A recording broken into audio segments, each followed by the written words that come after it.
माँ भगवती जगदम्बा की विशेष पूजा करने वाली थी हिडम्बा। माँ दुर्गा के लिए बलि देनी थी उसने, और जब बलि देनी थी तो उसने घटोत्कच से कहा कि जाओ बेटा कोई नर पकड़ के लेके आओ।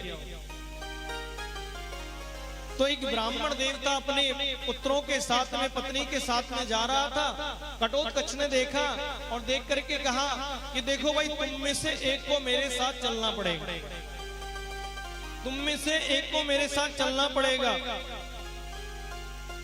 बलि के लिए। तो ब्राह्मण कहे पत्नी को ले जाओ, बच्चे कहे पिताजी को ले जाओ, सब एक दूसरे की तरफ कहने लगे हम क्यों बलि के लिए जाएं।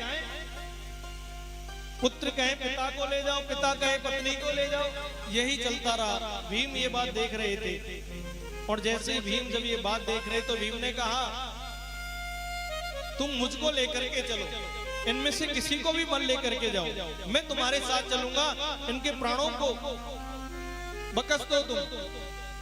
तब भीम आज देखा, घटोत्कच ने बड़ा प्रसन्न हुए कि देखो आज तो माता रानी बड़ी प्रसन्न होंगी, खूब हष्ट-पुष्ट बलि चढ़ेगी, बहुत प्रसन्न होंगी।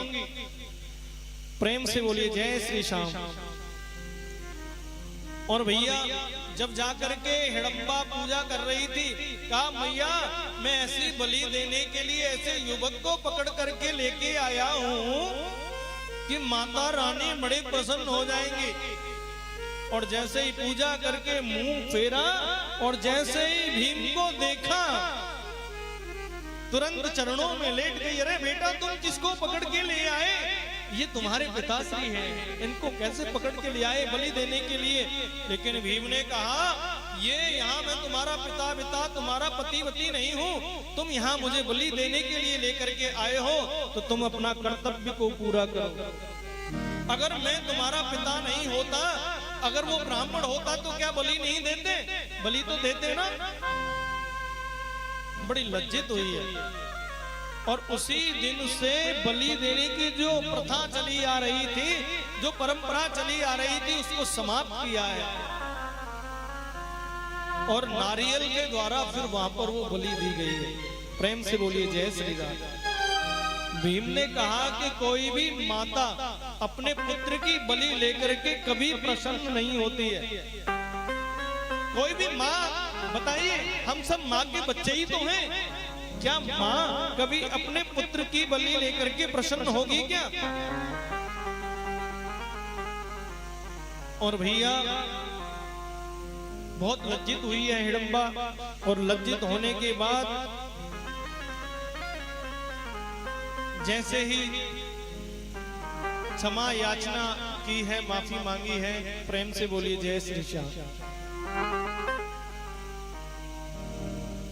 अब घटोत्कच ने कहा कि पिताजी मैं तुमको पहुंचाता हूं, आओ मेरी बाजुओं पर बैठ जाओ। घटोत्कच भी बड़ा बलशाली योद्धा था, और अपनी बाजुओं पर बैठा करके जैसे ही लेकर के आया है भीम को, वो भीम ने आकर के परिचय कराया है, ये आपका मेरा पुत्र आप सबको प्रणाम कर रहा है, हिडम्बा पुत्र। जैसे ही सबका परिचय कराया, सबको प्रणाम किया है घटोत्कच ने। और भैया सभी ने बड़ा आशीर्वाद दिया है। तत्पश्चात घटोत्कच वहां से तपस्या करने के लिए वहीं से हिमालय की ओर चला गया।